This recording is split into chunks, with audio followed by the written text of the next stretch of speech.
فرزندم خیلی عجیب معتاد گوشی شده. من برای این مشکل چیکار باید بکنم؟ قدم اول شناخت دقیق الگوهای استفاده است. شناخت دقیق الگوهای استفاده یعنی چی؟ یعنی من بیام بررسی بکنم، ببینم که فرزندم توی چه تایم هایی از گوشی استفاده میکنه، چه زمان هایی اکثرا میره سراغ گوشی، قبل از خوابه، قبل از مطالعه است، بعد از مطالعه است، بعد از بیدار شدن از خوابه. این تایما رو من باید دقیق در بیارم که بدونم اون احساس نیاز دانش آموز من کی هستش که میره سمت گوشی.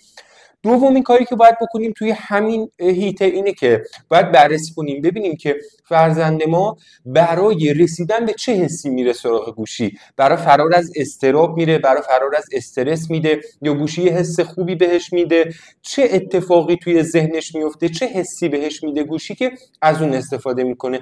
این دوتا نکته رو در بیاریم میتونیم الگوی استفاده رو آنالیز بکنیم. مورد دوم تعیین قواعد مشترک و مشخصه. ببینید توی این مسئله گوشی ما تعارف نداریم با دانش آموزمون.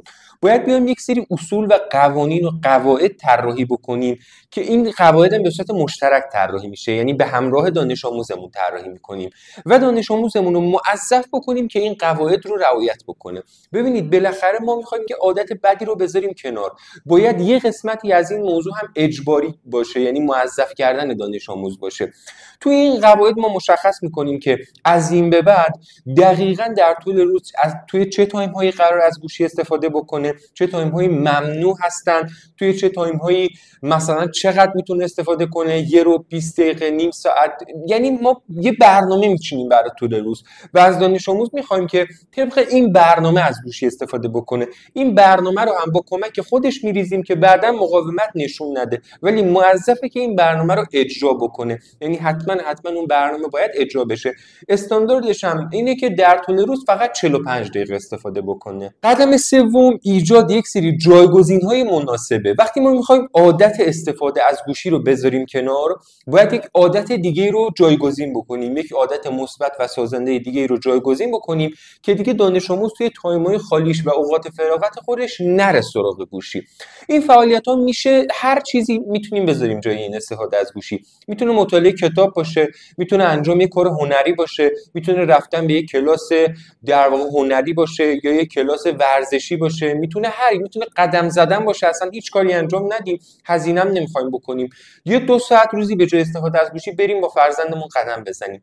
یه فعالیت مناسب و سالم رو باید پیدا بکنیم و با گوشی جایگزین بکنیم، چون اگه دانش آموز ما توی خونه دستخالی بمونه اصطلاحاً و یک کار دیگه ای انجام نده، دوباره میره سراغ گوشی. مورد چهارم مدیریت تدریجی زمان استفاده هستش. ببینید یک اشتباهی که خیلی از والدین انجام میدن اینه که میان بلا فاصله میخوان، مثلا فرزندشون الان داره مثلا 5 ساعت 6 ساعت از گوشی استفاده میکنه، بلا فاصله میخوان این 6 ساعت رو مثلا بکننش یه نیم ساعت، 1 رو. این امکان پذیر نیستش.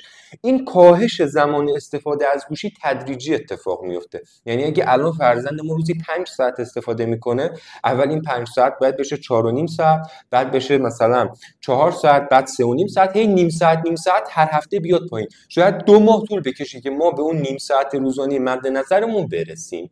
مورد پنجم من اسمشو میذارم تکنولوژی در خدمت کنترل.